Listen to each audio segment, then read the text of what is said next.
The first time I realized my life didn't matter to my parents, I was bleeding on a hospital floor. 17 missed calls. That's how many times I tried.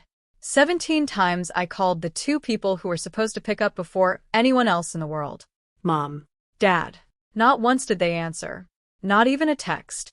I remember staring at my phone, my hands shaking, my vision blurring, wondering if maybe, just maybe, I wasn't worth 10 seconds of their time. Stay with me, a nurse shouted somewhere in the distance. But my focus wasn't on her. It was on the screen. Call failed. Again. And again. And again. My name is Ayan Malik. I was 22 that night. And if you had asked anyone in my family, they would have told you I was the problem child. Not my older brother, Samir the golden boy. The one who got straight A's, wore clean shirts, spoke politely, and made my parents proud at every dinner party. No. I was the disappointment. The one who chose art instead of engineering. The one who worked part-time at a cafe instead of chasing real success. The one who wasted potential. You're selfish, Ayan, my father would say, his voice sharp like a blade. You think life is some kind of joke. And stop calling us for every small thing. My mother would add without even looking at me. We're not always free. So I stopped calling. At least for small things. But that night wasn't small. It started with a sharp pain in my stomach. I thought it was something I ate. Cheap takeaway. Probably bad oil. I ignored it. But within an hour, the pain doubled. Then tripled. It felt like someone was twisting a knife inside me. I collapsed in my apartment. My roommate wasn't home. I couldn't stand properly. My breathing became uneven. Cold sweat ran down my back. Something was wrong. Really wrong. So I did the only thing I could think of. I called my parents. Ring. Ring. No answer. I called again. And again. By the 6th call, my fingers were trembling. By the 10th, I started panicking. By the 15th, I was crying. Please, I whispered into the phone. Please pick up. 17 calls. Nothing.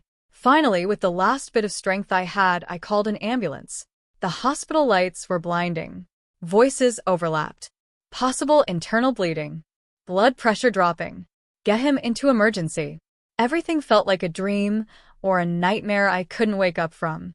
Sir, do you have any family we can contact? Someone asked. I tried to speak. My lips felt dry. Mom.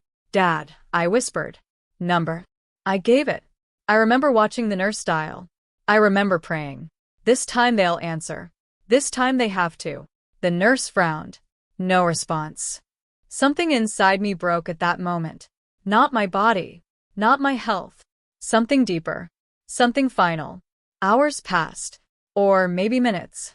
I don't know. Time didn't make sense anymore. I woke up briefly in a hospital bed, an oxygen mask covering my face, machines beeping around me. My body felt heavy, but my mind was clear. Too clear. Your appendix had ruptured. A doctor said calmly.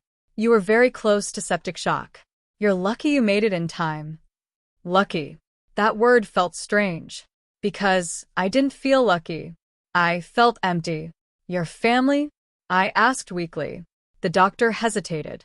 We couldn't reach them. Of course. Of course you couldn't.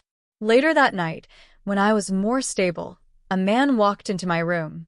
He wasn't dressed like a doctor. Simple clothes. Maybe mid-40s. Calm face. He stood near the door for a moment, just observing. Then, he stepped closer. You're awake, he said gently. I nodded. Who are you? I asked.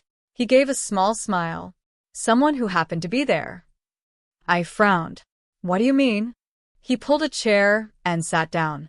I was in the hospital when they brought you in, he said. You needed immediate surgery. But there was a delay. My chest tightened. Delay why?